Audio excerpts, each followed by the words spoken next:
Hey, friends, and welcome to episode 1 of Conscious Divorcees. I am your co host, Danny Morel, and I will be hosting this show with my beautiful. What is your title now? I don't know, family. My family, my sister, Claudia Lorena Aguilar. And episode 1, the title that we've selected for this episode is Being True to Your Heart.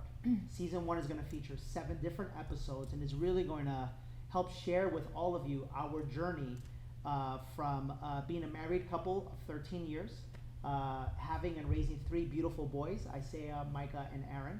Which are here. Running around.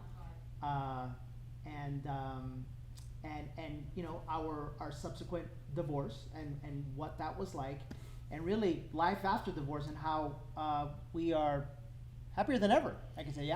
100% happier than ever, but it took a lot of practice. Okay. So, and I say practice because to get to this point, it's a lot of repeating, not repeating old patterns and starting new patterns.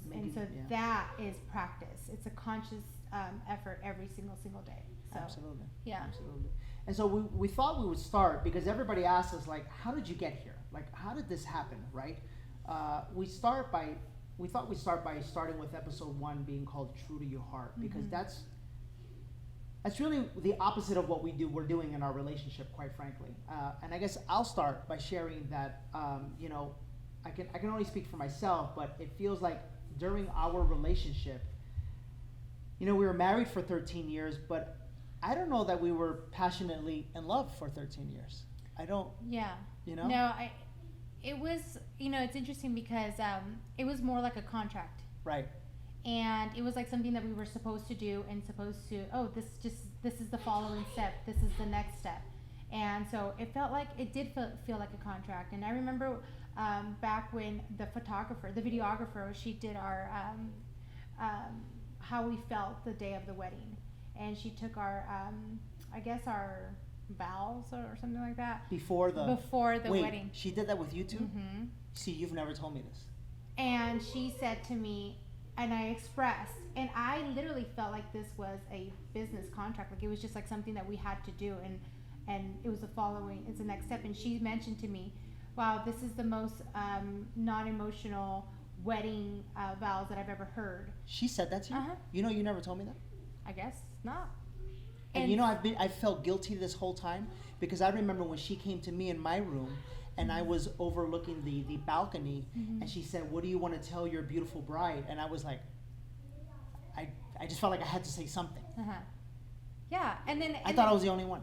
No, I'm telling you, you're okay, not. Well, all right. So then, so I remember that happening, and it was something that I just kind of wasn't sure what was supposed to happen. I mean, this fantasy of what a marriage is supposed to be like, right? It's kind of like embedded from my parents. For me, it was embedded like my parents, and just like, yeah, this is great. Yeah, here you go, sweetie, go for it. That's the next step. Yeah, it is the next step. It was, you know, back then it was the next step of life. And so, yeah, and so I just felt like that's how my parents did it, and eventually you'll fall in love. And so even when we were married... So wait, so you were never... Like, I loved you. You were a cool guy. Yeah. But I don't think I remember, like, one of the this things... is so good for me. I thought I was the only one. I never knew this. One of the things that... I remember, like, my high school sweetheart, and this is going to be weird, but, like, my high school sweetheart, like, I was so in love with my high school sweetheart. Like, it was just, like, this puppy love, this amazing love. It was, like, it was just so different. And, you know, that obviously ended. And then I just wondered, like, if that was ever what I deserve now. Like, it was never so... It was literally, I felt like it was a contract between you and I. But it was a good, I guess it was a good contract because now you're one of my bestest friends. Yeah, for sure. But that took 13 years to figure that out. Yeah. Because before you weren't even my best friend. No. While we were married? Yeah. No, you were just someone I slept in the same room with. I know. Yeah.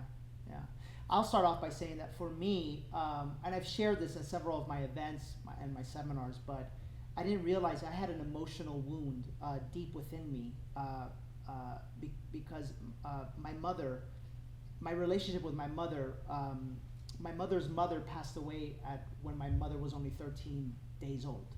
And so my mother didn't have that maternal example of how to maternally show love. She never even knew it herself. And so she didn't know how to show it to me. And there was always this feeling between her and I. Not only did I knew she loved me, Mm-hmm. but we didn't know how to express it to each other. And so that left a wound inside of me to where by the time I was 16 years old, I was already thinking about getting married. Mm-hmm. Because I was looking for that love, right? Somewhere outside here, that love exists. And I remember, and you didn't even know what that was. I didn't even know that I was wired that way. I wasn't even conscious of that, at the time. And I remember right before I had met you, I was in a relationship with someone that was really bad. And so by the time I met you, honestly, you were just like a really nice human being. Mm-hmm. I loved your mother and father. They're beautiful, beautiful people. Mm-hmm. I saw just a great example in them. And I remember thinking to myself, if we ever get divorced, she's not the kind of person that will like try to steal my money. You would always say that to me. You would always say that to me. I know that. You wouldn't screw me over. That was a compliment, though. That was I know. That was like me knowing you're a good person. And I would say I wouldn't screw you over. No, you would say that. I remember that, right? And you didn't, right? And so then I just remember feeling, that first year for us was very, very, very difficult. Mm-hmm. And if I can be honest, I was wired to get married. I was wired to get married from a couple of different angles. And this is important that we feel like we need to share with you because especially for those of you that are single, you might be wired to get married and you might be going into the same situation that we went into without even knowing it. And the first was that emotional wound. That was a wound that I hadn't healed because I didn't even know it was there. I wasn't conscious of it. And thanks to plant medicine, I know it was there. It's now been healed. And I'm in a much better space. But the second one was society. You get into your late 20s, which is the age that I had reached by the time I had met you, and there's like this pressure on you. Mm-hmm. Like if you haven't gotten married by now, like something is wrong with you. Like you're weird, right? And unbeknownst to me, my entire 20s, I was busy working and taking care of my mom and my brothers and building a business. And I never spent time on myself. I never traveled. I never did any of this stuff, and my mind was just wired. Society says, get married. And number 3 was religion. At the time I was very, very religious. And I couldn't have sex before getting married. And a lot of people I know, they go to church and they hear that and they hear the pastor and they get convicted, but then they go do what they go do.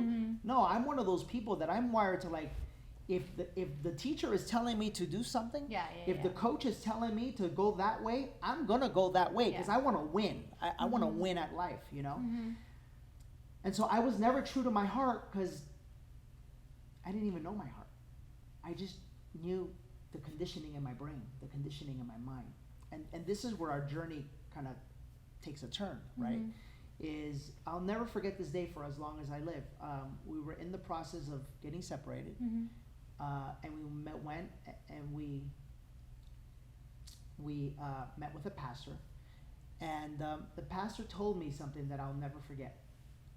And he said, hold on, and he said the following.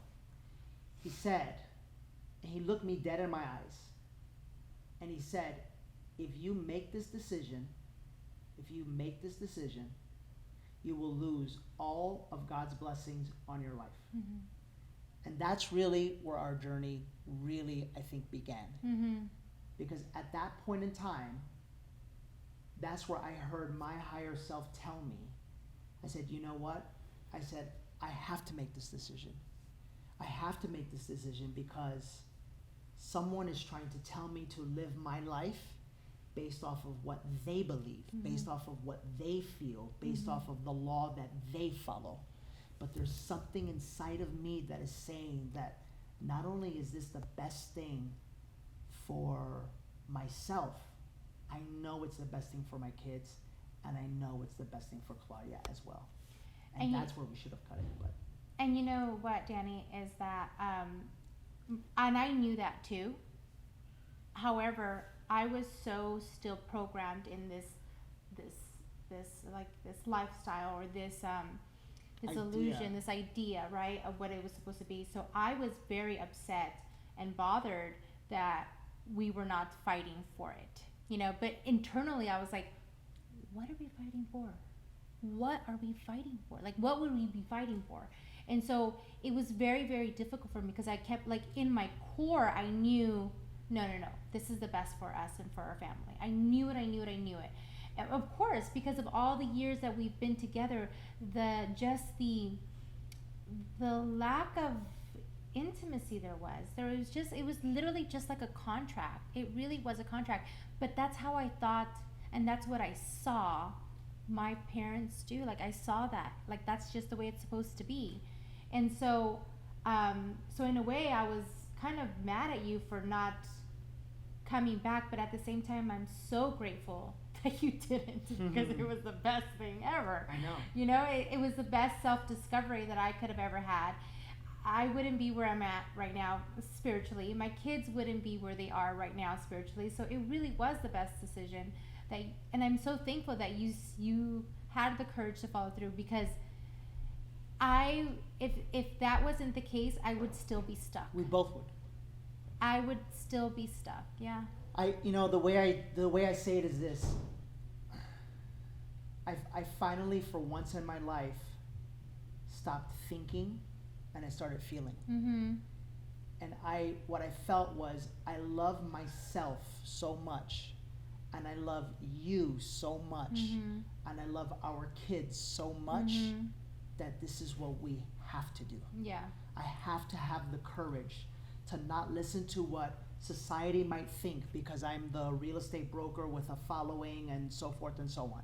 I have to have the courage to not listen to what the pastor wants me to do, because that's his life and that's what he chooses to follow. I had to have the courage to listen to what many people don't listen to, and that is their deep internal self, their heart, their higher self. And that, for me, was telling me that this day would be possible, where we could love each other, we could honor each other, we could talk, we could truly be a family without needing to do it the way that society needs us to do it. And, you know, and it's an illusion too. It's an illusion that we had of what a marriage was supposed to be like. Right. And we followed that illusion, and that illusion sometimes doesn't serve us. It's like you're supposed to be married by the age of 30 or have kids by the age of 30. That's not for everybody. That's an illusion. And so many women have that pressure to be, oh, you still don't have kids? You still don't, like how you mentioned earlier. And it's a really an unfortunate situation, you know? Or, yeah, I just think it's a really, really unfortunate situation. And I'm just grateful for where we are now. Yeah. Our situation. It's a unique situation. It's not for everybody. And it takes a lot to get here. And we'll be talking about that throughout this season. But we've wanted to start off this first episode with the foundation of it all, and that's being true to yourself. You know, because of our work with plant medicine now, both of us, we get hit up all the time on social media. All the time on social media with people in our exact situation. And the number one denominator, the common denominator, is that people feel and know what they want. They're just afraid of what they want, because they're afraid of themselves. They're afraid of their truth. And I see that all the time, because everyone lives here. Yeah. And so I want you to consider something. I want you to consider that most of humanity lives in the mind. Everything you consider your life, everything you consider what's important, it's really being run by something called your ego. Well, if you pick a partner from that mind and that ego, you're not picking a partner from your heart. You're picking a partner from your mind. I picked you from my mind. My mind told me I needed to be married. My mind told me I wanted to be with you because you wouldn't steal my money. My mind told me that I couldn't have sex before marriage because that's what the law said and the book said. None of that had to do with my heart. And for me, it was approved by my mom. It was, you've met the financial requirements at the time. At that time, because then we lost it all. But you met the financial requirements. I felt safe in that sense, as far as, and that's something very, very important to me because of my upbringing, right? We came from refugees from the Civil War in El Salvador, and so that was financial safety was important to me. So I wanted to have kids by the age of 25. That was my my plan. See how you had did it to yourself. And, yeah, and I sure did. I was already in my second child by the age of 25. And I'm gonna tell you something that you don't remember. What? When we were dating, do you remember you were dating Pepito? Yes. That's his nickname, Pepito. Mm-hmm. She was dating Pepito. Pepito sends her a little bouquet of flowers. Good Oh old my God. Danny. I sent her like a funeral I hope arrangement Pepito of flowers. does not watch this. It's okay. I love you, whoever you are. Oh. You're out there. It's okay. But He but watched the last episode. it's okay. But anyways, this is important. This is important. I remember that I invited you over. And I remember that I took good care of you. I made a bubble bath for you. You slept on my bed, and I didn't sleep with you. I slept next to you on the floor. Like I really honored you in that time that we spent together, because I really did care for you. Yeah. You know, and I remember you told me something that I don't think you remember, and you said the following, because we had an argument, and you said, you know what? I realized like who you are, the way you took care of me in that moment. And you said, and I always told myself I'd be married by the time I was 22 or 23. And it was like as if you were saying, without saying it, I told myself I'd be married. You're here. You're a nice guy. Let's do it. Yeah. I don't remember saying that, but yeah. Yeah. I don't doubt. You don't that. remember saying that? Mm-hmm. Like you told me my goal was to be married by 22 or 23 and have kids by 25. Well, it's true. It's what happened. It's what. Right. But that's what we're saying is think about how many young women are out there. I hope that young women are not doing that nowadays, because I think it's completely different. I think things have changed. I think that Kristen's like, yup. Our camera woman is like, you know, it's completely different. And now I even tell my kids, like, marriage is the last thing. It's not a necessity in life. It doesn't identify you. You don't need to be identified, and it doesn't give you a status in life, in society. And so and it's a different perspective now. For me, marriage now is it's all about union now. You know, and having that sacred union with somebody, you know, for my future, whatever the case might be. But it's not what I perceived marriage. It's almost a little scary now, to be honest with you. Like the thought of it's like, no, it's a little cringy. But marriage is completely different, and I think people need to see it completely different. I think it needs to be viewed as two whole people, and that's one thing that I wasn't whole at the time. At 22, are you joking? No, I was not a whole person, and here I am married to an older guy. Then I could become codependent on him. who wasn't whole himself. Who wasn't whole himself. So then there's that codependency, and then there's just like my whole world is going to revolve around him, which is not what life is about. No. There's so much life, and not only that, but there's so much to you than relying so much on the other individual to fulfill you, Right. in every way, shape, or form. You know, and even financially, like that was my thing with you know, with him. Like obviously, you know, he was the breadwinner, but I took care of the kids at home, and I did everything else, which is just as huge, right? Just as an important role. But it's huge when you have to rely on somebody and be codependent on them. It's not healthy for you. Well, if we want to get deep, because we've discussed this, Mm-hmm. because now the more conscious we get, the more that we see. Mm-hmm. If you're relying on another person Mm-hmm. to fulfill Fulfill you, you. Mm-hmm. and that person and partner doesn't fulfill you, then you will start finding fulfillment in other places. And I'm going to let you say it, but that's when you started having Well. children. Oh yeah. Because you start to find and yearn for that fulfillment from your child. 100%. And then And that that's child- that's a whole That's like a whole deep rabbit hole. deep conversation about being fulfilled as a woman. And we find comfort in being wanted by our children. And we tend to be stuck. And I'm speaking from experience. It's kind of like, so what else? Now what? Let's have children.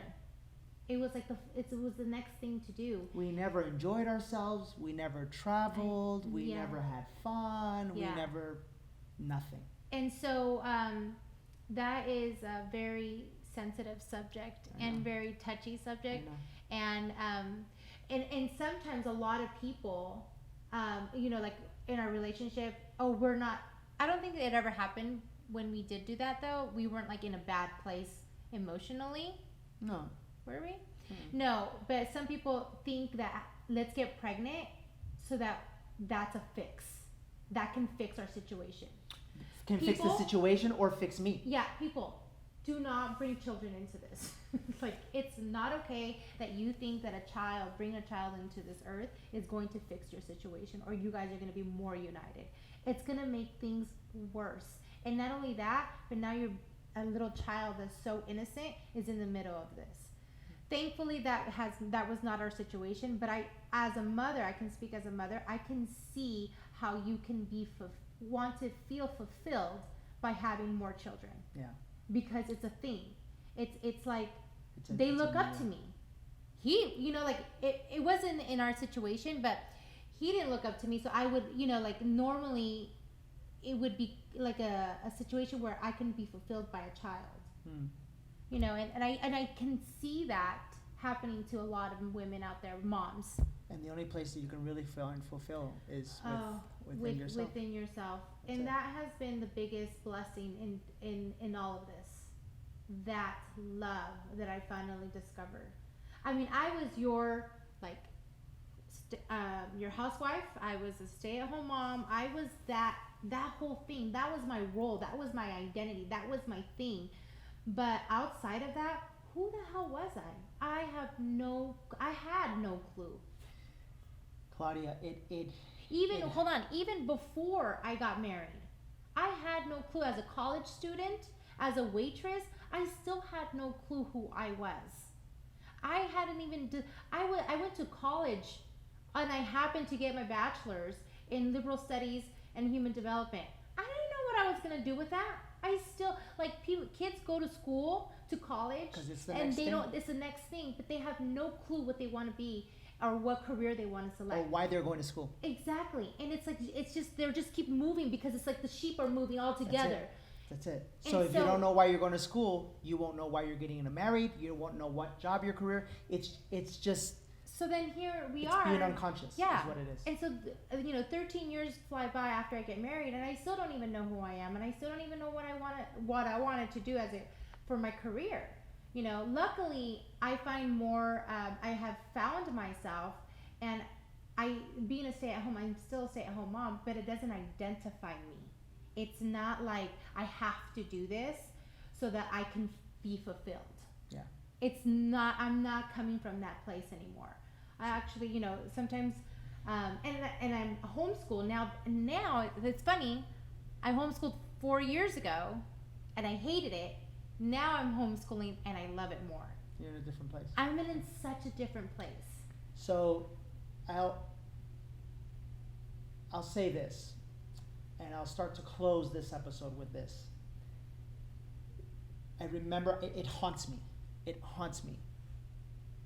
Not in a bad way. I can just see your face, Claudia, when the pastor told me what he told me.